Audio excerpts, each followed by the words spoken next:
Bonjour à tous. Au nom de tous les membres de l'équipe B, je tiens d'abord à vous remercier d'avoir pris le temps de visionner notre présentation. Celle-ci porte sur le fameux projet Phoenix connu de bien du monde. À la fin de la présentation, vous aurez certainement une bonne compréhension de quelques volets gérés incorrectement et qui ont fait que ce projet soit un véritable fiasco, ou comme l'avait décrit le vérificateur général du Canada, un échec incompréhensible de la gestion de projet. Alors c'est quoi Phoenix? Le gouvernement du Canada était confronté à un système de paie de ses fonctionnaires qui était rendu désuet. Il a donc décidé de mettre en place un système centralisé qui permettrait de réaliser des économies et gagner en efficacité de traitement de la paie pour l'ensemble de sa fonction publique. C'est dans ce sens que le projet Phoenix a été pensé. En fait, il a été conçu pour venir moderniser le système de paie et le centraliser pour tous les ministères et organismes du gouvernement canadien. Le projet devait diminuer les coûts associés au traitement de la paie, notamment épargner comme 70 millions de dollars par année. Et les principaux clients de ce nouveau système sont bien évidemment les fonctionnaires des différents ministères et organismes, notamment ses sous-ministres également, le TPS-CG pour Travaux publics et services gouvernementaux Canada, qui est rendu SPAC présentement pour Services publics et approvisionnement Canada. C'est l'acteur principal. SPAC est bien le responsable de la gestion, de la mise en œuvre et du déploiement du projet au complet. Ils ont mis en place un centre plutôt de services de paix à Miramichi au Nouveau-Brunswick. Ils étaient en charge de faire fonctionner le système. C'est eux en fait où ont rassemblé les différents agents de rémunération. Finalement, l'ensemble du projet était placé sous la responsabilité du gouvernement du Canada en tant que propriétaire institutionnel.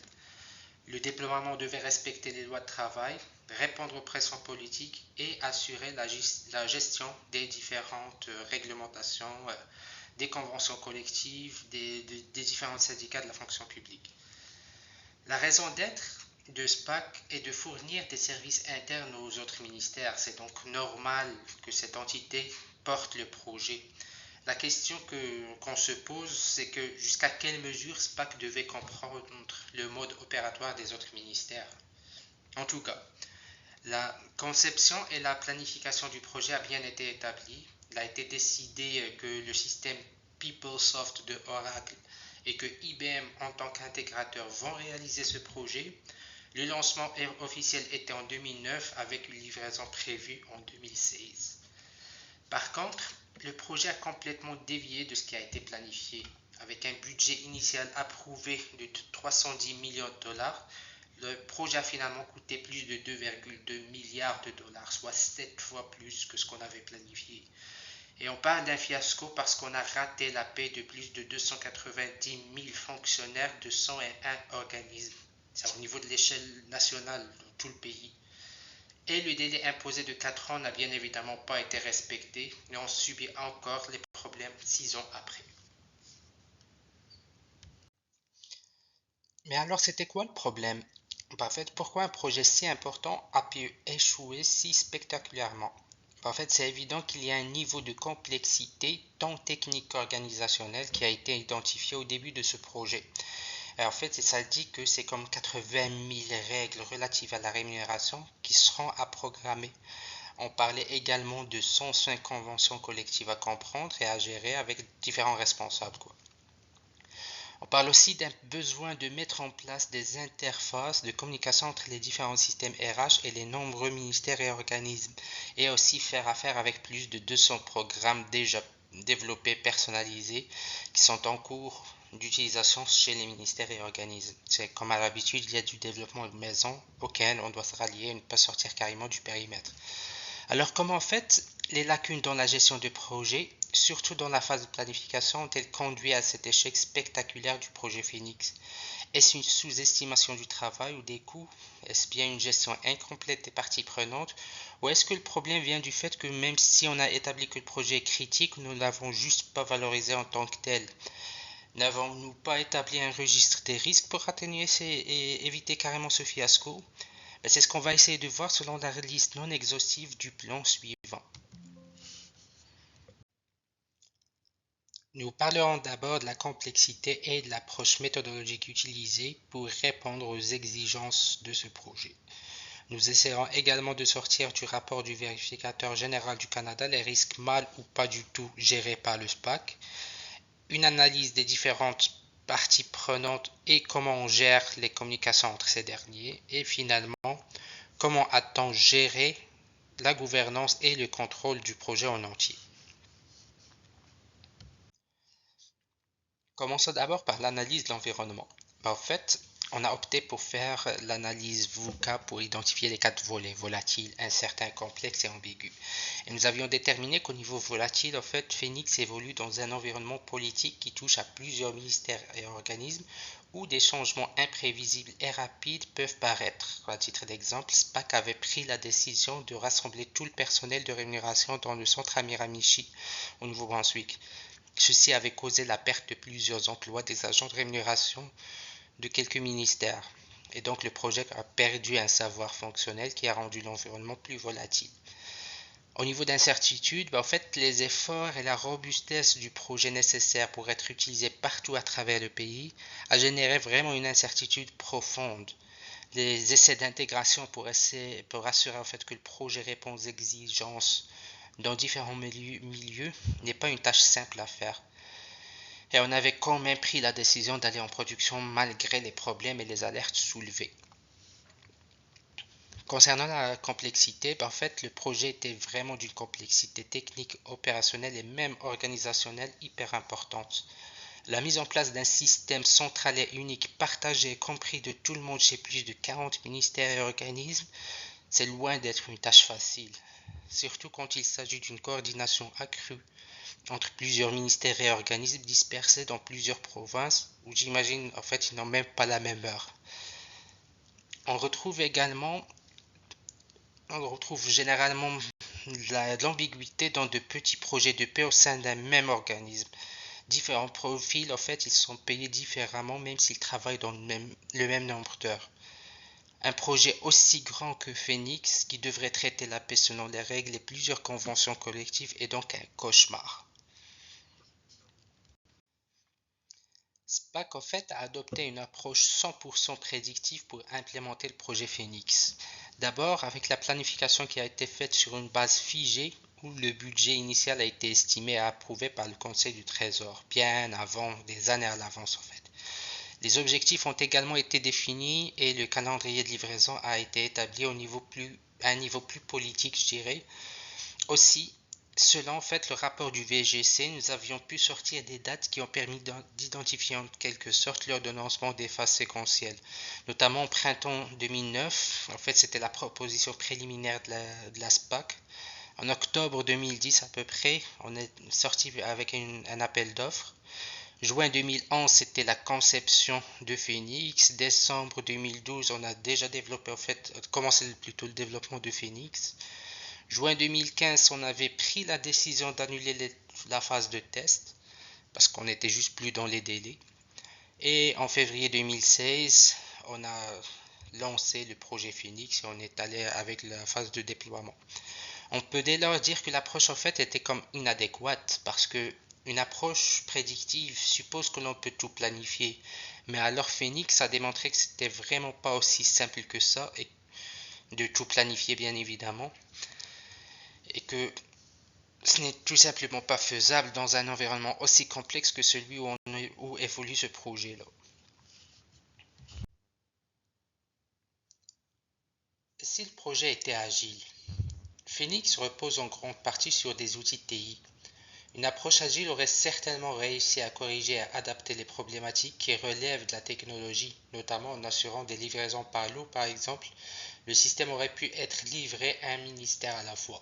Cela aurait permis certainement de l'apprentissage et de l'adaptation après chaque déploiement, de régler des problèmes sur une échelle gérable, dans le sens où chaque ensemble de règles seront gérées selon le ministère et l'organisme en question. L'agilité aurait également permis de faire une rétroaction continue. Les tests seraient une activité continue et validée au fur et à mesure que la réalisation avance et même les utilisateurs finaux assisteront à la validation des fonctionnalités à la revue des sprints. Finalement, l'agilité permettrait de revoir les priorités selon l'avancement des travaux, prioriser même le déploiement chez le ministère plus qu'un autre, par exemple. Encore une fois, selon le rapport du vérificateur général du Canada, plusieurs risques ont été identifiés mais non gérés par l'équipe projet et par SPAC en général, notamment la mise à niveau du logiciel de PeopleSoft, ce qui laisse une faille énorme quant à la stabilité et à la sécurité du système, surtout qu'il gère en fait des données à caractère personnel. La mise à niveau en général devrait avoir un plan de gestion qui se déclenche aussitôt que le géant Oracle ou Microsoft ou autre sort des mises à jour obligatoires du dit système. Risque opérationnel de conformité, un système de paix devrait par définition pouvoir contrôler ce qu'on paie et à qui. Phoenix plutôt n'était absolument pas conforme et avait des cas de figure où la personne recevait la paix d'une autre personne. Ceci était un risque hyper critique qu'on n'aurait pas dû accepter et déployer sans avoir une assurance de contrôle. Le risque de mise en œuvre et de formation est bien réel dans le cas de Phoenix. Le projet a été déployé à grande échelle alors que les agents de rémunération n'avaient pas été formés pour l'utiliser. Ce risque a empiré la situation après les premiers problèmes soulevés du système. La gouvernance a été pensée et prise en compte par SPAC, étant donné qu'il existe en fait une politique sur l'audit interne établie par le Conseil de Trésor. Le risque est que les experts qui devaient faire cet audit ne devaient pas être des participants dans la gestion de projet afin de pouvoir fournir en fait une assurance et des conseils indépendants. Un risque que SPAC a juste accepté. Et finalement, le vérificateur général du Canada a surtout pointé sur ce risque, ne pas avoir un plan d'urgence adéquat et bien établi et connu de tout le monde avant d'aller vers la mise en œuvre de projet, c'est un énorme risque. Du côté des parties prenantes, nous avons identifié quelques-unes. Commençons d'abord par SPAC, qui bien évidemment est le responsable de la mise en œuvre du projet. En fait, il n'a pas vraiment bien assuré la communication des risques avec les autres ministères ni avec le Conseil du Trésor avant le déploiement chaotique qu'a connu Phoenix. Le Conseil du Trésor également est une partie prenante, c'est qui a fait toute sa confiance en fait envers SPAC et n'a donc pas cherché à contrôler davantage l'avancement des travaux ni les budgets qui s'étirent. Les clients internes, notamment les ministères et organismes et leurs sous-ministres, ont été écartés de la conception et n'avaient pas une idée de comment le système allait approcher la paix de leurs fonctionnaires. Ils étaient en fait considérés comme de simples exécutants plutôt que de partenaires en général. Les utilisateurs finaux aussi, donc ce sont les victimes de Phoenix, qui n'ont aucun pouvoir et n'ont jamais été consultés. Et pour les intervenants externes, nous avons soulevé les syndicats. Ces derniers, en fait, ils sont complètement tenus à l'écart du projet, alors qu'ils auraient dû certainement être consultés et certainement ils auraient pu se préparer à la gestion de la crise de leurs membres après ce lancement catastrophique. Finalement, les fournisseurs, bien évidemment, par d'IBM et de PeopleSoft, qui n'ont pas été assez écoutés avec la complexité plutôt et l'avancement des travaux. Est-ce qu'il n'y avait pas assez de canaux de communication? En général, il y a eu plusieurs carences du plan de communication établi par SPAC. Bien sûr, selon le rapport et les recommandations du VGC, nous avons essayé de sortir ces failles. Le vérificateur avait constaté que SPAC a exclu les clients de la conception du système. Donc les ministères et les organismes n'avaient aucune idée si le système tel que conçu allait répondre à leurs exigences et à leurs besoins. Également, il y avait 3-4 supérieurs de SPAC qui étaient les seuls points de contact sur tout ce qui concerne Phoenix. Ceci démontre vraiment un manque énorme de transparence. Le rapport établit également le fait que SPAC a caché l'information sur les risques critiques, dans le sens où on les a identifiés et on a juste jugé pas nécessaire de les partager. Sûrement que les parties prenantes auraient pu contribuer à les atténuer ou à les transférer carrément. Finalement, SPAC n'a pas absolument assuré une transition fluide pour ses clients lors du lancement de Phoenix. Les ministres ont rapporté ne pas avoir eu d'aide ni de support et que les retours qu'ils ont reçus étaient incomplets, ambigus, pas assez détaillés ou carrément reçus dans des temps inutiles. Une formation faite n'est pas vraiment une simple présentation partagée comme l'a fait le SPAC, mais bien une démonstration détaillée de l'outil dans son ensemble et des ateliers de test utilisateurs à préparer également. En gros, SPAC a géré la communication comme un château fort. Tout le monde était tenu à l'écart, surtout ceux qui devaient utiliser le système.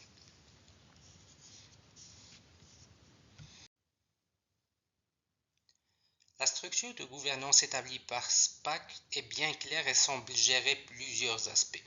On identifie clairement de nombreux comités et une chaîne de commandement assez claire et transparente. On remarque même l'existence d'un comité consultatif externe qui ne reçoit pas l'info des trois cadres. Mais si on jette un œil sur la légende, on voit bien que les trois cadres participent quand même à ce comité-là. En tout cas, sur papier, on peut dire que le contrôle et la gouvernance semblaient bien pensés. Derrière cette architecture, on peut retrouver un système non viable. Nous avons donc essayé d'établir le modèle VSM suivant qui a permis de révéler 5 failles critiques, notamment au niveau de chacun des systèmes. Pour le système 1, là où on retrouve bien évidemment les exécutants, en fait ils étaient comme étouffés dans le sens où leurs alertes et leurs voix n'étaient vraiment pas entendues. Au niveau du système 2, la coordination était dissimulée sous les trois cadres supérieurs qui portaient une double casquette, soit le contrôle et la coordination. Et les comités de surveillance étaient présidés par ces trois cadres, ce qui jouait contre la transmission de la bonne information. Les trois cadres supérieurs du système étaient les responsables et l'entité de contrôle du projet. Soit le système 3 bien évidemment. La faille à ce niveau-là est le fait de cacher délibérément l'information critique. Le système 3 étoiles est pratiquement inexistant. En fait, c'est l'audit interne. Bien qu'il existe sur papier, il n'a juste pas su correctement auditer le projet. Cette entité devait être indépendante du cadre gestionnaire de projet, mais a utilisé uniquement le plan de gestion de projet pour faire l'audit, rendant ainsi le système 3 étoiles obsolète. Les sous-ministres des autres ministères auraient pu surveiller l'environnement et pouvoir anticiper quoi faire et comment se préparer au déploiement de l'outil et au changement. Mais ils avaient été exclus à un certain niveau et le système n'a juste pas pu connaître en fait le système dans lequel il devait opérer, soit une grande faille dans le système 4. Et finalement, l'une des plus grosses failles, c'est celle du SPAC qui a imposé des règles d'une manière dogmatique et n'ont juste pas consulté la réalité du terrain. En conclusion, le VGC a énoncé plusieurs recommandations dans le rapport pour éviter les erreurs similaires du projet Phoenix, notamment assurer une bonne gestion des parties prenantes pour tout projet de nature TI à portée pan-gouvernementale, ne pas omettre de bien gérer les risques et les plans de réponse en cas de catastrophe, et finalement la mise en place d'une gouvernance qui marche et qui applique une surveillance efficace et documentée. De notre côté, en fait, on s'est mis d'accord sur le fait que la qualité et la fiabilité du système demeurent une priorité également. Gérer un projet qui ne résultera pas grand-chose, finalement, ça ne sert à rien. Il ne faut pas hésiter de reporter la livraison s'il y a des doutes. Et aussi, on s'entend bien sur le fait qu'un déploiement ciblé, un projet pilote, avant la mise en œuvre complète, aurait réglé beaucoup de problèmes et aurait évité la catastrophe totale.